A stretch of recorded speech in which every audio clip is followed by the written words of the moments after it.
Hi, welcome to the Hmong Women Podcast. I'm Ariel. I'm Doji. And I'm Emily. Remember to like, subscribe, and follow us. All right, so today we are actually going to be navigating the topic of becoming a woman and finding your people and building a sisterhood. So, our first question here is what we've learned so far with the people that are currently in our life and those who are no longer in our life.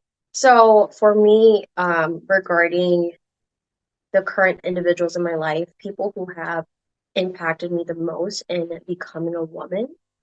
Um, Most importantly has been my grandma actually, because she was a caretaker growing up.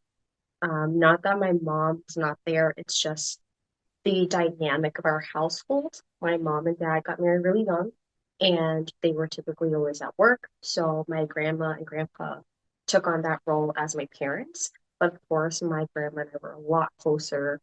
My grandpa was just the typical Hmong man figure where he was not as emotionally in touch with, us kids. He was there for sure. But my grandma really took on that role as my mother. She taught me how to sew, how to cook. She would tell me stories growing up. And that really impacted the person that I became a lot of times, even after her passing. If I was caught up in a situation, I would always think about, like, okay, what would my grandma do?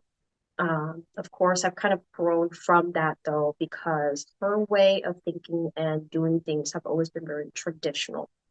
Um, and it's not that I no longer respect that, it's just I'm making adjustments to those ideologies that she's had and has always instilled in me. Um, and growing older, once I was like in my mid-teen years, I moved away from that hometown. My grandma was no longer around, and my aunties took a big role in my identity. Um, and then also, in addition to that, is my ex's mom. She also played a really, really big role in the person that I became, because she also, I got into this relationship so young, and she stepped in as a mother figure to me as well. Taught me again how to cook, make the traditional Hmong dishes, had a lot of patience with me all through that. And with my aunties, they, with everyone around, I always just say that I felt it was the community who helped raise me and really helped me figure out what I wanted in becoming a woman. Of course, not everybody's perfect, so I didn't 100% look at someone and say, like, this is the person I wanted to be. It was a little bit of each of who they were that I took to make myself. So my grandma, it's her absolute resiliency. She was just very resilient. Um, Her entire life story has always been amazing to me. And she's a very strong person, very strong minded. And that's always amazed me, because in today's world, I think it's already hard as a woman to speak up, but as a traditional woman, that's a whole nother thing. And then from her, also time period, I can't imagine having been that strong, where she's always been the person to speak up no matter what. Um, and then with my aunties and them, they each have a little bit of themselves, whether that be their own sense of patience or how they respect their partner, or, how they're raising their kids. It's a little bit of something from them that I've been able to take into building myself, into becoming the woman that I want to be, and how I want to continuously grow. So those are the people that I feel are in my current surroundings. I feel that are most impactful in the way that I am right now and the person I am today. Oh, thanks for that, Darcy. Yeah. Some of the things I admire about the women around me and how they sort of impacted me and who I am today is, I think the first person that comes up to mind is my grandma, because throughout her life she's had to pivot, and she's also very resilient. So back in the 2000s, when the economy crashed, both my grandparents lost their home. And so they moved to Minneapolis, and that's where they currently live now. But Yeah, she just really pivoted throughout her life from whether it was, foreclosing the home to switching careers. I mean, at one point, I really do have to say my grandma is the first entrepreneur in the family because she was the one who opened up a cute little shop at the St. Paul Hmong flea market. So she did that for a little bit, like doing hemming and uh, doing embroidery work and jewelry work and a few other things. And so she truly was the first entrepreneur in the family as well. Um, and along with that, she's also just sort of been an inspiration when I do truly think about it because she is like a multi-passionate person. She sews, she's an awesome cook, and then she also like won her first like radio gutsia or folklore singing competition. So she entered into a couple of those and won top place. I think she's gonna hate me for this. Second place, and then I think first place the second time. So she's definitely someone who inspires me to do better, and her resilience in the past and even now is, a huge impact on who I've become today. But I think my grandma is probably one of my biggest inspirations. And then the other women in my family are very strong. We are very straightforward and we tend to go for what we want. And I think that in itself is very, very cool. And obviously with my siblings, they're a constant inspiration to me, being so smart the way they are. And I'm constantly, because I have four younger sisters and a younger brother, and I mean, kids, they're the next generation, and they're obviously so smart. And they're going to be the next, the next leaders in this world. And I'm constantly in awe, thinking about how they're impacting me, and they're correcting me and teaching me things that I never knew I'd learned. So that's my spiel. I don't know my grandma, so I wish I did.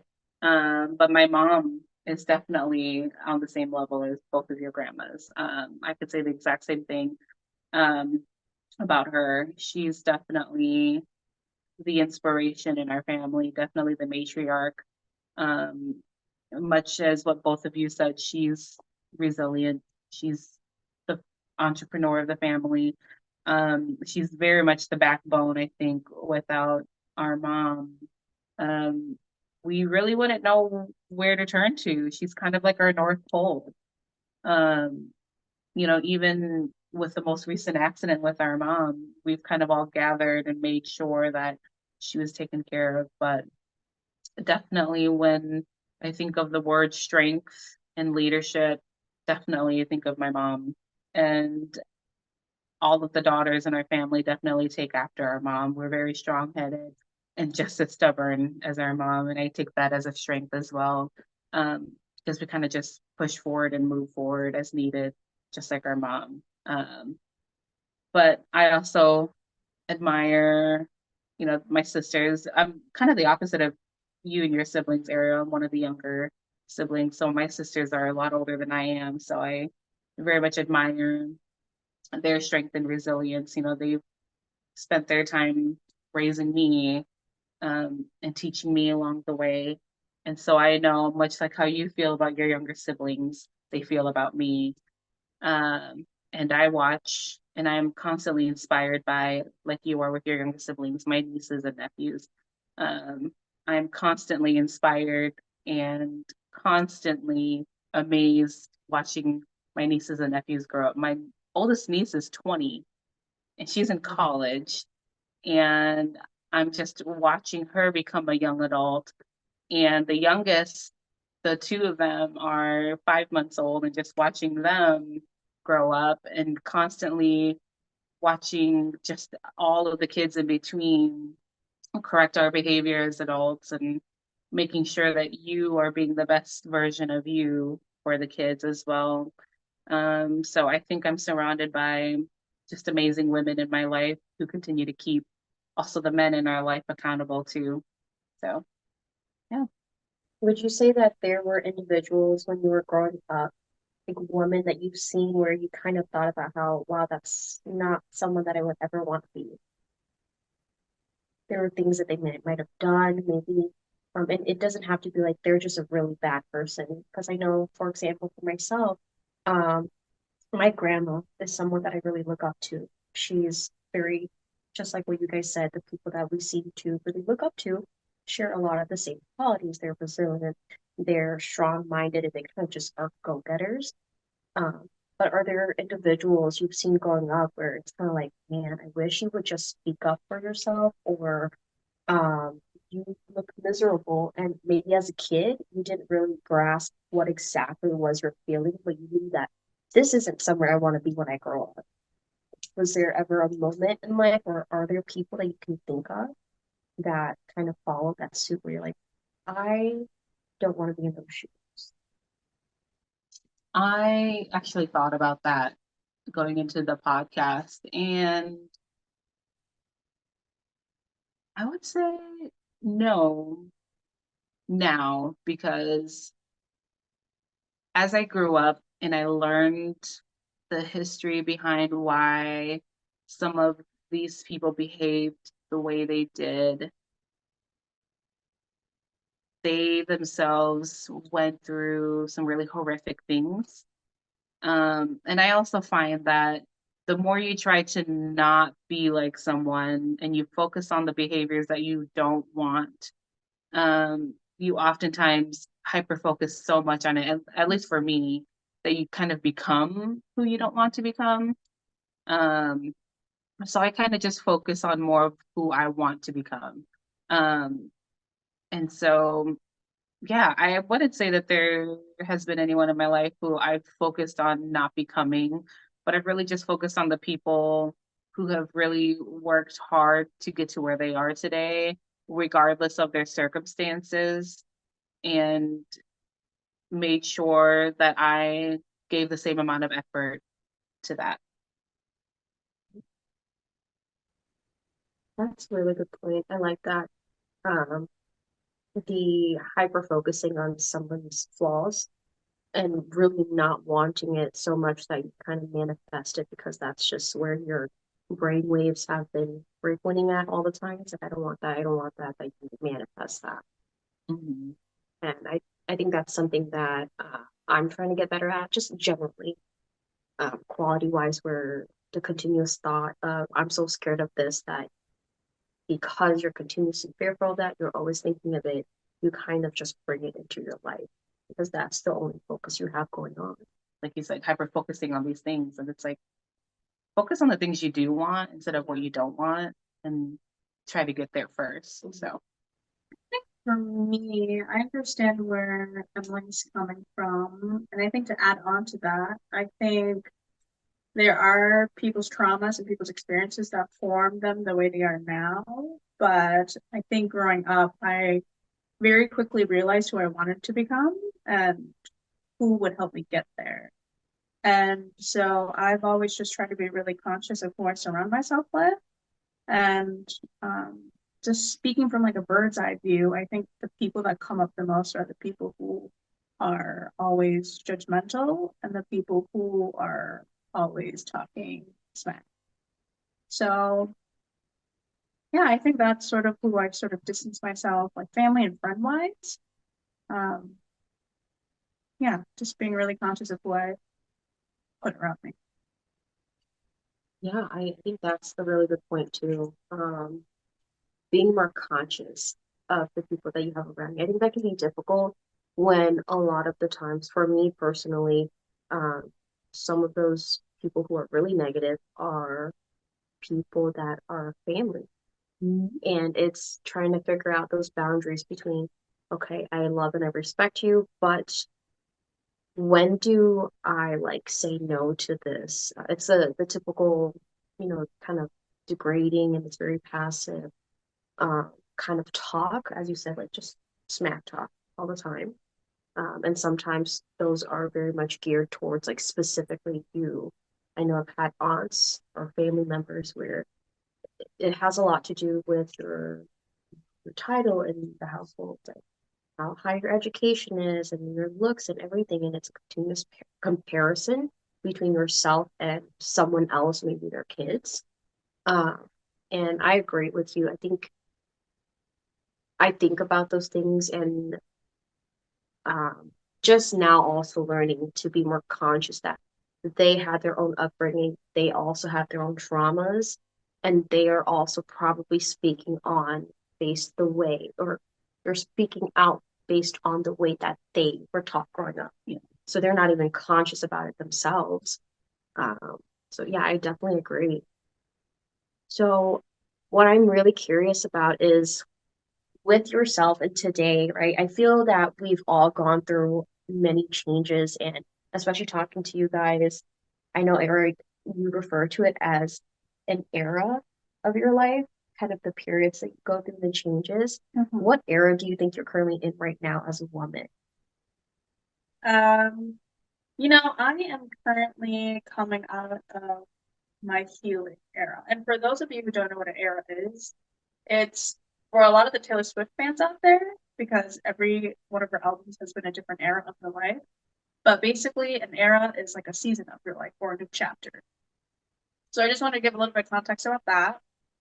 But I am coming out of my healing era because I've always kept up with my mental and physical health, but it's gotten to a point where my stress of, constantly working two jobs in college and then doing full-time college and then taking care of others have just completely stressed out my body. And in terms of that, it's given out.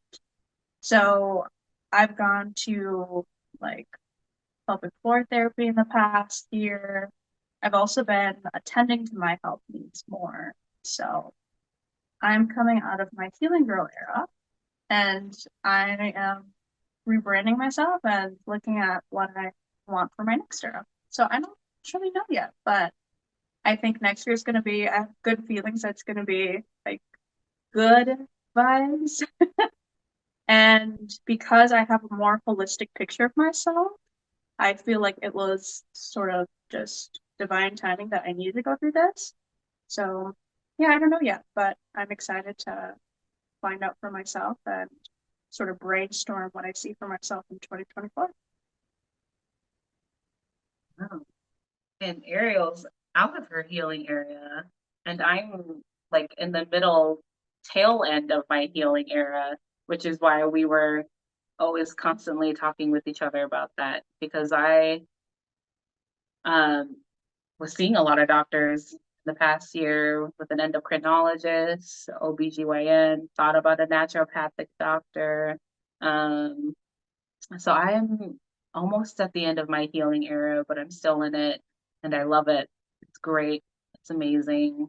I would say the me right now, I love her.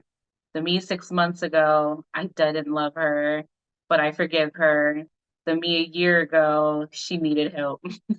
She needed a lot of help, and she's getting it now because she's almost at the end of her healing era. So that's the era she's in right now. I love that. I love that. I still, do you guys remember that old commercial, Singular, Raising the Bar? No, it was like a phone commercial, and it had the bars where it like literally raises. Anyways, my point was, Yeah.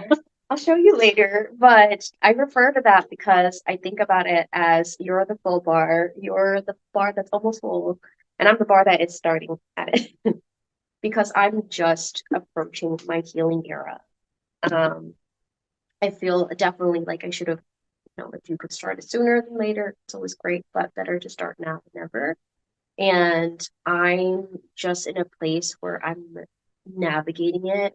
Um, I feel I was making more excuses. I'm not really sure about this part here where I knew I had to do healing, whether that be physical, mental, or just spiritually. But when I initially approached it, I was just trying to attack it all at once.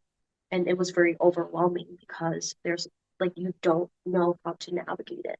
At least for me, it was really hard to figure out like, do I do it all at once? Do I start here? But that is also important too. And I just felt very scattered in trying to approach these things. And it was really nice to again talk with both of you guys and hear the ins and outs of your the methods that you've utilized, what you've done to kind of help through the smaller things. So, for example, earlier when you were humming, it's kind of like, okay, it seems like a simple, I'm just humming, but you're doing it for other purposes that helps you so with the anxiety piece.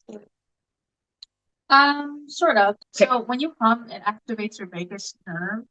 And your vagus nerve is basically the biggest nerve in your body that extends from your throat to your lower abdomen area. And basically, when you're humming, it activates that, which also activates the parasympathetic system in your body, which calms you and helps with anxiety. And then it also helps with decreasing the feeling of fight or flight. So, and that's something that I learned from my naturopath. So, yeah. So that was one of my sessions with her, just taking care of like my holistic health. Yeah, see that I learned that new today, and I mean, I never really consciously thought about it. I've thought about, okay, what are different ways that I can kind of tame myself before I try to go outwardly? That was really the first step, trying to learn how to tame myself. What a point you made earlier today was I can only control me, myself, and I. But when I was first approaching this healing, there were so many other factors going on, and it was really more about my triggers that I couldn't navigate. And so I'm very, very early in my healing phase.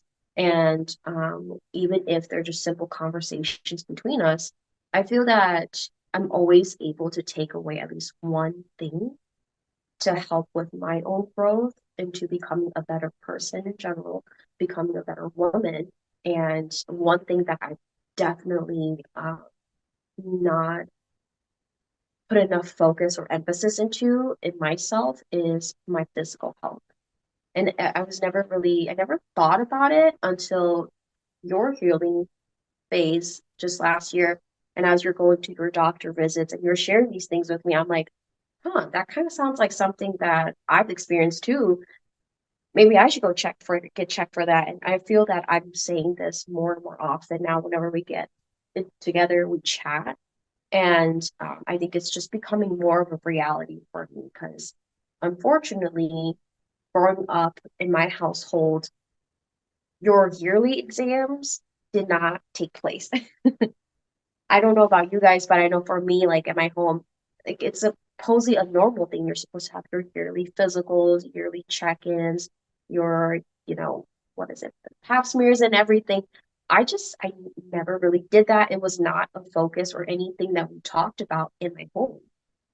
And I think this is also a really important focus for our, community. I don't know if other Hmong women also experience this too, where it just doesn't seem like seeking for um, actual professional help is a thought until you're at a point where you're already broken. And I think that these conversations we have should really also help open up that thought of if you're not seeking, for example, therapy, you don't need to be in a crisis to seek therapy. That's something I've learned new. You can be in therapy just so that, I forgot what I was watching this podcaster talk about, and she's like, you can just seek therapy because you're always going to be receiving, you know, tools and resources on how you can navigate your daily life. You don't have to be, mentally broken to have to go to therapy. It's more of a preventative, but at this point, people think that it's a tool that you get after the fact. But it's like, no, it's nice to have it beforehand so that you don't meet that kind of end route. Yeah, sorry, totally ranted on at that. No, but that's valid. Yeah. That's where I'm at in my healing phase, and I'm just really appreciative that you guys both have those experiences already. And I guess with that said, I know the current community that we have here, I know you guys have been influencing each other a lot, but who has been like the big influences during those healing phases of your life? Has it just been really yourself and you pushing through, or how did you even get into the healing era and really accepting that? Because I know for myself, it was almost difficult. I didn't see it. I didn't even realize that healing was really needed until it was overly necessary, you know? I think it was a little mix of a lot of things. Part of it was looking at my mom and knowing that she didn't get the chance to become a woman. She went from being a girl who grew up with trauma in a war to becoming a wife to becoming a mom, and then having to deal with all of that and not being able to get the chance to become a woman. And then looking at my sisters and seeing how they were forced to deal with intergenerational trauma and having to be parentified and navigating a world where they have to deal with their parents' trauma and navigating, growing up in America and raising their siblings, and then looking at my nieces and not wanting them to grow up that way. And then, my own mental health issues, as you both know, right? I struggled with, my own mental health issues and really coming to a head with that. I think it's just very multifaceted. And eventually it just got to a point where I was like, do I want to keep feeling like shit every day? Or do I finally just want to be selfish and live for myself? Um, and I was like, I just want to live for myself. Like I'm living for other people, and that's not one fair to myself, but it's also not fair to other people because not only am I bringing myself down, but I'm bringing these other people down with me.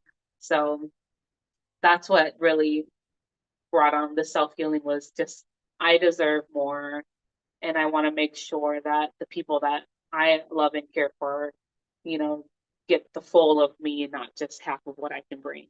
Um, well, I think I'm gonna start on the physical part. So I was in college for 5 years straight, and during the whole time I was full time.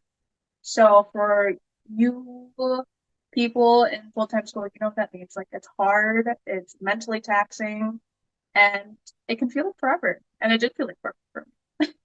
So all throughout the 5 years of college, I also worked full time. And then I was also, living with my grandparents at that time. So I was helping take care of them. And I think, honestly, that combined with graduating and then just never taking care of my health, like I rarely worked out during that time. I gained 30 pounds. Um, all of that combined with ending a long 3-year relationship, which is another thing, and then going to corporate, I feel like it was just years of stressors in my life that I never really understood how to manage and to sort of semi-control. So in a way, like the way I think of it is like my body was being loaded, and then once it hit 100%, it just kept going. And so that's one of the things that I do talk to my naturopath about, and that we've been working with each other over the last year on, is stress management and not waiting to get help before things go over your 100%. So I feel like that's sort of where my body was. It just had enough, and so I had given out.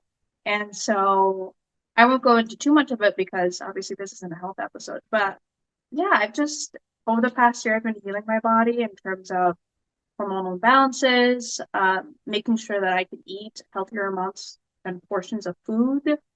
Um, really working on my relationship with food, and then along with that, getting into a normal workout schedule now. So, as I said, like I didn't work out the whole 5 years of, or I rarely worked out during college, and that really did impact things like my physical health and mental health. But now I've gotten into a steadier stream of doing like high intensity work, Pilates, strength training, weight training, all that fun stuff. Um, so that's sort of what I wanted to touch base on, which is the physical side of things. But mentally, I think that's a whole thing in itself. But essentially, like I've never stopped to really take care of my mental health because it was something that was just last on the list for me. And so that is one of the things that like I'm looking forward to this upcoming year is therapy. So I don't exactly what Dochi said. I don't think you need to be in like, end all be all state of like, oh, my whole life is crashing, then I need therapy. I think it could definitely be used as like a preventative measure, and also just I think it's normal talking to a professional about your feelings and on how you can better navigate and cope with those. So I definitely understand because I work with therapy practice right now, the shame behind therapy, but I'm here to say that there's no shame in it, and it's definitely something that you should pursue if you think it's the right fit at this time. So that's just a little bit more into my life and sort of how I see things through my lens. And I think another reason why I want to try therapy too is because, I want to heal the intergenerational trauma that my siblings and I have been put through. And I'm really excited to start on that. So I guess I didn't mean to say that my healing journey is over. It's just that I'm ready to, continue with the healing and then rebrand my next era. Stage 2. Yep, stage 2. When we're talking about, finding your people and building sisterhood and having already healed yourself or being so close to the end of your healing chapter, what do you think, I guess, how has that affected your sisterhood and the people and the women that you're drawing in around you? That's a really good question. I think, and I'm just going to jump in here. So let me know if you want to jump in, Ariel. I think my boundaries are stronger than they were before. I used to just let people kind of pounce in whatever, and I used to not be able to say no, but now I can. And um, I feel like with my actual sisters, I have a pretty strong relationship now. I used to not share anything with them. My own sisters used to not know anything about me. You knew more about me. The both of you knew more about me than my own sisters did. And that's sad to say because we're family. Um, but now, my relationship with my sisters are healing. That's still a healing journey. But with the people that I let into my life, um, I find that, like I said, if they're a hot mess, I give them grace. But if I find that they're purposely a hot mess and they're really, again, a crisis kind of friend and they're purposely not working towards healing themselves and they purposely put themselves in situations where they make themselves the person who's constantly in trouble, I don't have time for that anymore. This is where I'm going to stop that relationship. So I really want to focus my time and energy on people who really want to move forward, who really want to build something that lasts, um, and around people who really want to grow. So, I agree. I think I'm just now learning how to say no more because I forgot what I saw. It was a quote the other day that was floating on social, and it was somewhere along the lines of, when you're able to comfortably say no, you're happy, you're happy when you're able to comfortably say no without feeling guilty, um, and say yes without feeling pressured, like, saying it because you just kind of think that's what you should do. And I had to really sit there and think about, I do that. Sometimes I just automatically answer things because I know what the other person would like to hear instead of what I would want to do or don't to do. And really honing in on, okay, like today's a new day. I'm going to learn how to say no if I don't want to, because what that ends up doing is I put myself in a situation that I don't need to be in, by agreeing and committing to things that I am not put up for. I know I'm not going to be able to do that and meet those expectations, but because I feel that I should say yes or no, and I'm doing this, it's, again, at the end of the day, I'm just going to end up, in a situation that I never needed to be in. And just that very small first step is also really shaping me into the person that I am, into the woman that I am, because that simple no, it ties into so many different relationships, many realms. Families, when they are asking you to do things and they voluntold you to do things. And I've been so used to, like, oh, I already said that to so and so that, you can help do this. And I would usually just go, do it. And then I'll have to figure out my schedule and kind of like move things around. And then now my schedule's overpacked and overwhelmed when I could just very simply be like, you know, I can't do it because I have all these other things going on. I'm sorry that you already agreed to it, but since you were the one who had agreed to it, now you can go back and tell them that I cannot do it because a conversation was never had. And that goes back to like setting down those boundaries with, this is in specifically like family members, but same thing with friends as well, those who are takers. And I've realized that in doing that, being able to draw in people that I do truly feel much more connected with, who are within the same vibration as I am. And that's been really nice because, as I was sharing with you guys earlier, just meeting new people now, I definitely feel that it's a new vibe, like this tail end of the year as compared to last year when I was meeting people. I feel that I'm more intentional with the people that I'm allowing in my life. And that also has a lot to do with the way I respect who I am, the way that I choose to love myself, because I don't feel that I can truly be the person I want to be or the woman I want to be, or even build a community that I want if I don't set expectations for that to go off of. If that makes sense. Yeah. So I think with healing, I took it from a different perspective point of I want to heal because I want to heal my inner child, and like I don't want to bring it to my children. So I'm at the stage in my life where I am thinking about kids in the future, not near future. But my partner and I have talked about it. We've also talked about how we want to raise our kids. And I think that's one of the things that have come up in my life is how do I not want to raise them and how do I want to raise them? So I feel like this would be the perfect time for like mental healing because I don't want to traumatize my kids the same way that my parents did. And I feel like I'm saying that very truthfully because I'm choosing not to. It's not that you can never not traumatize children, it's just that you'll traumatize them in different ways. So I don't plan on traumatizing them the same way that my parents did to me, and I want to stop that cycle. So that's sort of where I came from, but I mean, I guess that does sort of lead into my personal life in terms of like deciding who I surround myself with, um, who I decide who is company with me, and who I spend time with.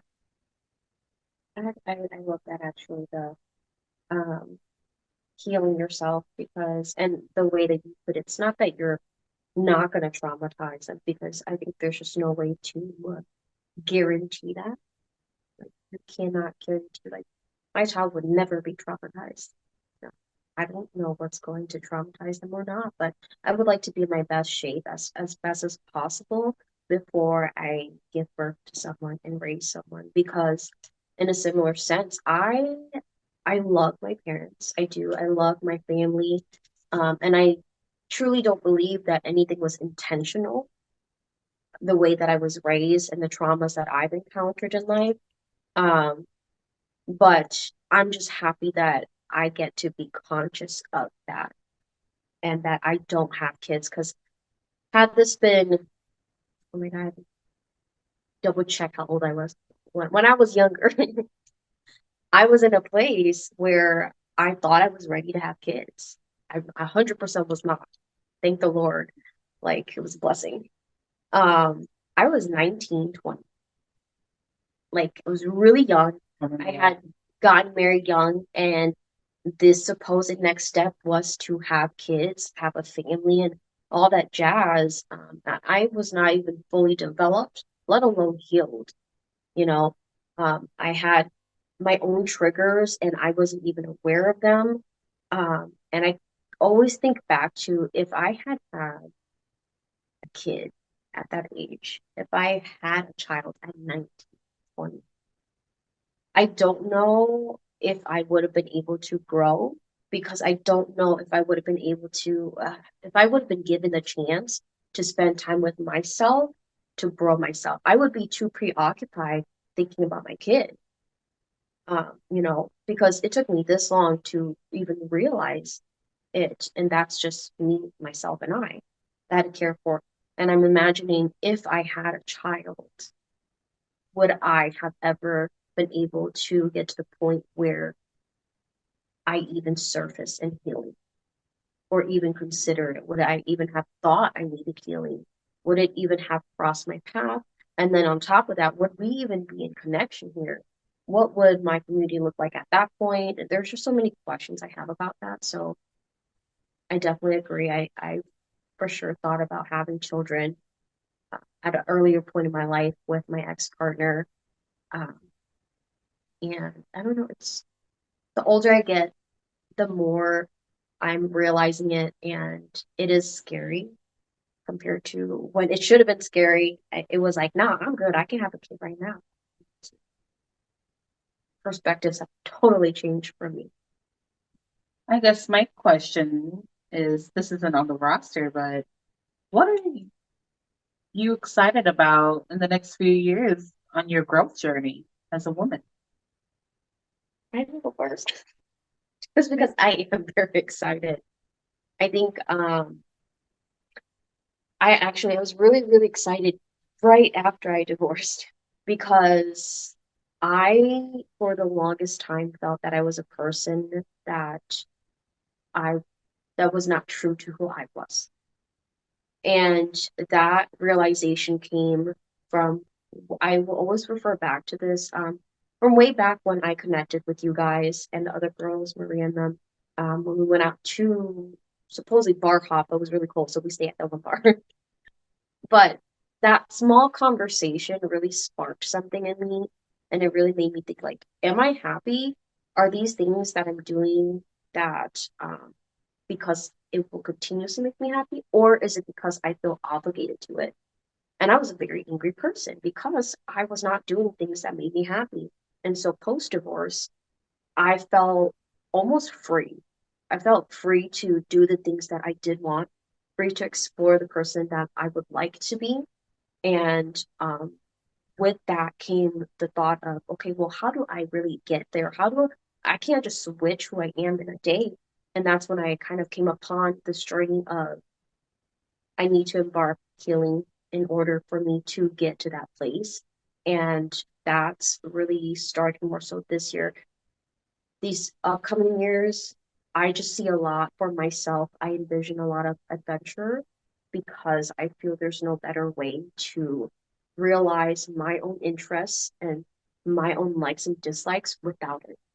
Um, I'm so used to cooping myself up in my home because it's my place of comfort. It does not provide me growth though, because I'm always comfortable. And I know we've had, off session chats about this where you're like, just explore, just do this and that. And it's like, yeah, because that is like sometimes being on edge and being scared is what opens up that door. And the first time I tasted that, like after I had just gotten divorced, it was like, it was so small. I know this sounds ridiculous. I had never gone out and walked at the park, like a state park by myself before, because I was always just afraid. There's too many fears, overthinking all the time. So if I did go somewhere, it was with someone or with my ex more oftentimes than not. I never spent time with myself to allow me to just be me. So when I went on that first walk at a state park, initially it was so scary. It was like, oh my God, what if somebody just like popped up and did this and that and blah, blah, blah. But it's like, none of that is even happening. Nothing, it's like so peaceful out here. And the longer I walked down that trail, the more at peace I felt. And long story short, with that is, although it was scary, it was so meaningful and it allowed me to want to do, like, take smaller steps. That's what it is, allowing me to understand that it's okay to take small steps. It was just a walk in the park, but to me, it was a walk in the park, man. It was fun. And that allowed me to now enjoy hiking. Like it's something that I truly find peace in. And so next couple of years here to wrap it up is a lot of adventure. Just a lot of finding out my likes and dislikes through adventure. I think that's a hard question because I think for me, I understand that healing is just a journey. There is no destination. So there is no one point in your life where you're going to wake up one day and be like, I'm healed. I just don't think it really works like that. And I think for me, I'm sometimes a person who has a hard time handling the great part. So I'm growing comfortable with being uncomfortable in that sense of not having an idea of what that looks like. Because I know myself and I know what I want. I know I'm going to eventually be healed, but I do think it's a journey that, it'll be never ending in terms of you're always learning and you're always healing. So I think what I am looking forward to, long story short, is I'm looking forward to growing as a human being and exploring things that I am interested in and taking the creative route and exploring my interests in that. And that's a really good point too, right? For those who don't really know what to expect and how to handle that. I think that's a really great reminder that sometimes there's unexpected and that's okay. Yeah. For me, I guess that's what I'm excited about is the unexpected, Yeah. right? Because I think like you, Ariel, I've always worked and I was also in school for 6 years straight with grad school and went right into work and I've always worked. I've always had things planned out. So I'm just excited for the adventure. I don't know what's gonna come. I don't want to know what's gonna come. Well, I want to know if it's bad. But I'm just ready to to live. And I'm excited for just the fun adventures that are gonna come from me allowing myself to live and discover what it's like to finally live like a 20-year-old woman that we didn't allow ourselves to do before. So I'm excited for the unexpected. It's going to be an adventure. I'm also really excited to turn 30. Yeah, like I said, I feel like the 30s we're gonna have our flirty 30s. Yeah. Yeah. Same vibe. I know it's not gonna be like I wake up and it's like, oh my God, whole new life. But I don't know. I'm just really, really excited for my 30s. Yeah. Same here. I'm excited. So I would like to actually introduce our segment called Dear Hmong Woman. This is where we typically ask for our viewers to submit in their letters regarding their personal stories that we can read during our sessions or podcasts here. But because we are just starting our podcast, we don't have that just yet. So we will each be sharing a little bit of ourselves regarding advice on our healing journey and becoming a woman. So hope you guys enjoy these. So in the future, if you guys do want to submit any of your stories, feel free to send them in to, we'll have it linked on the page somewhere and in the description bio. It's going to be the thehmongwomenpodcast at gmail.com.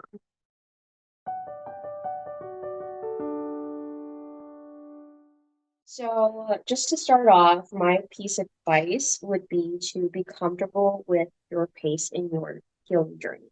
Uh, for me, I think first starting off, it was really difficult seeing people because I was connected with people who are healing, and I felt like, why am I not there yet?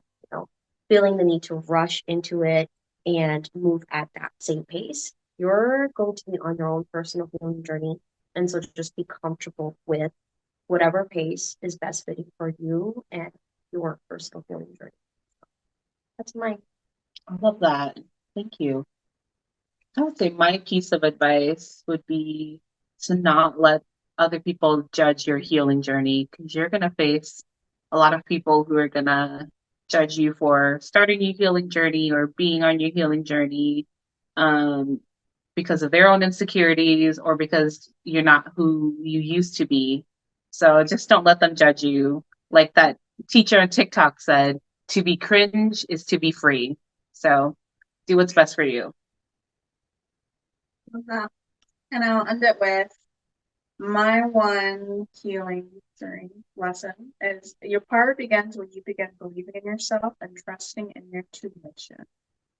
So I think that speaks for itself. And it's coming from a place of, learning to love yourself and learning to trust that you know best for yourself.